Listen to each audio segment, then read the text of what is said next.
Hello, we're gonna present our Pia. Next, please. We're gonna talk about Japan.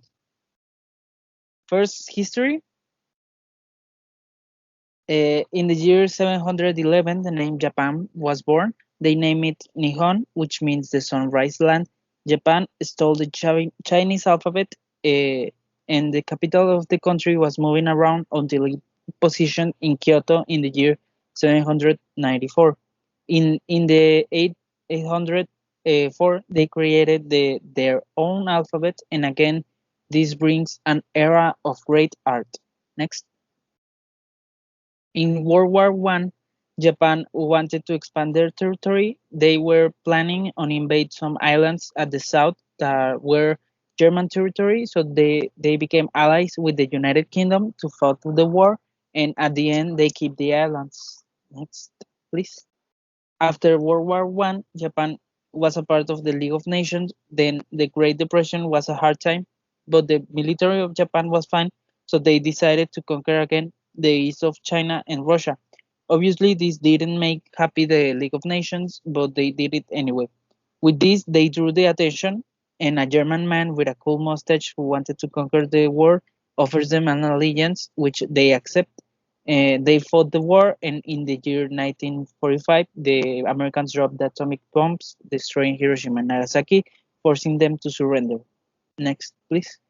The United States installed a new government, inspired by their government, to create a post-war economic miracle. So Japan started to make TVs, CVRs, cars, cameras as fast as they can, and also better than anybody in the world, becoming rich with an immense economy.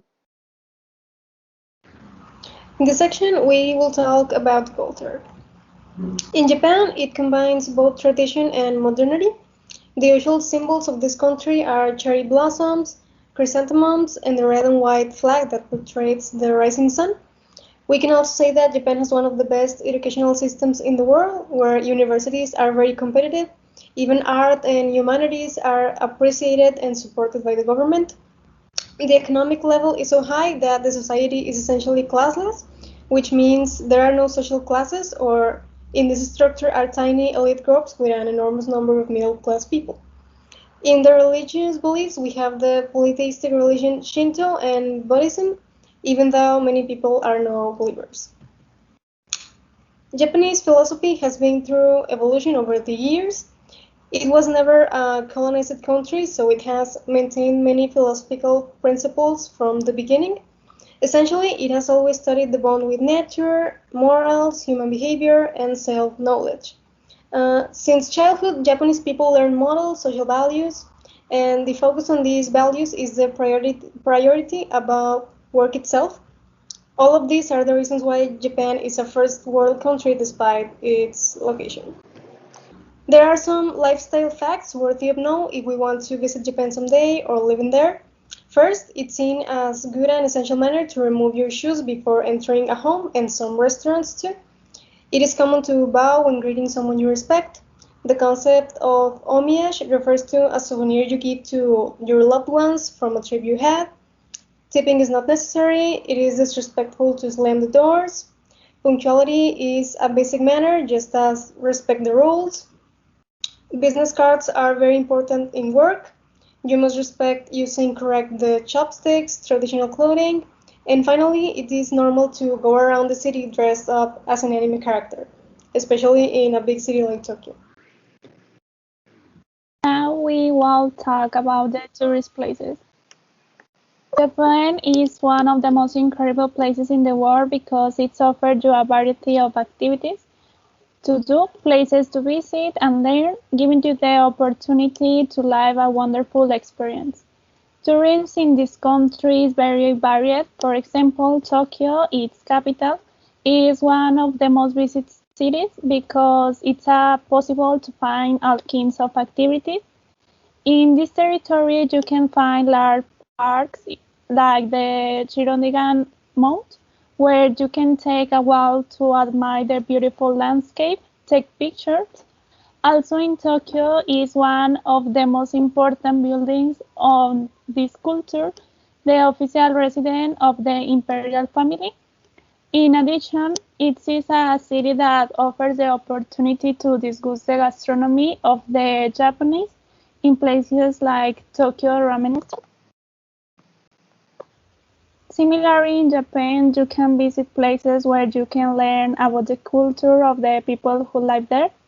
Around the country, you can find scattered temples, such as the shown in the presentation, where you can admire the architecture, take walks, and even participate in traditional rituals. On the contrary, if you like to throw a more modern and fun experience, in Japan you can also find places that offer you a different and exciting nightlife. An example is Robin Hills, where you can find a lot of bars, restaurants, and clubs, which will give you the opportunity to have a night full of dance and singing.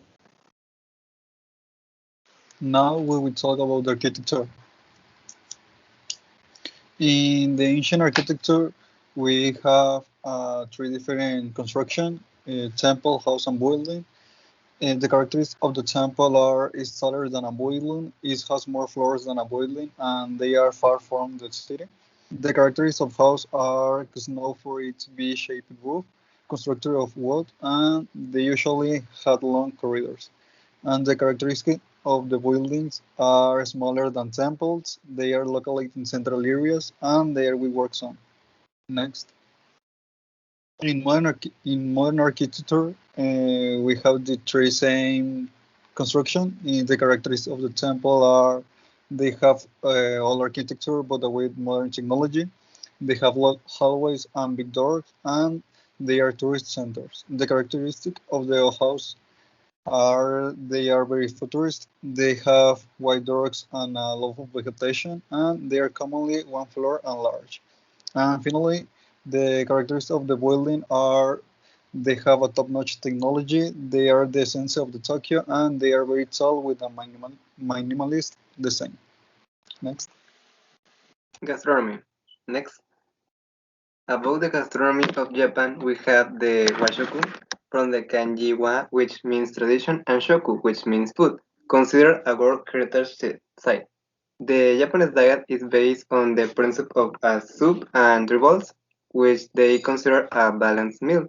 The soup is commonly the typical miso soup that is served with two complementary bowls and an extra bowl of rice of prepared vegetables, thus having one soup and three bowls. Uh, there are typical dishes that is possible to find no matter where are you in Japan. Among these we have udon and soba. Both are types of noodles.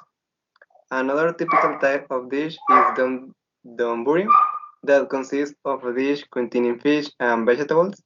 The consumption of rice is also basic in the Japanese diet, and its most common presentation is in the form of onigiris. Next.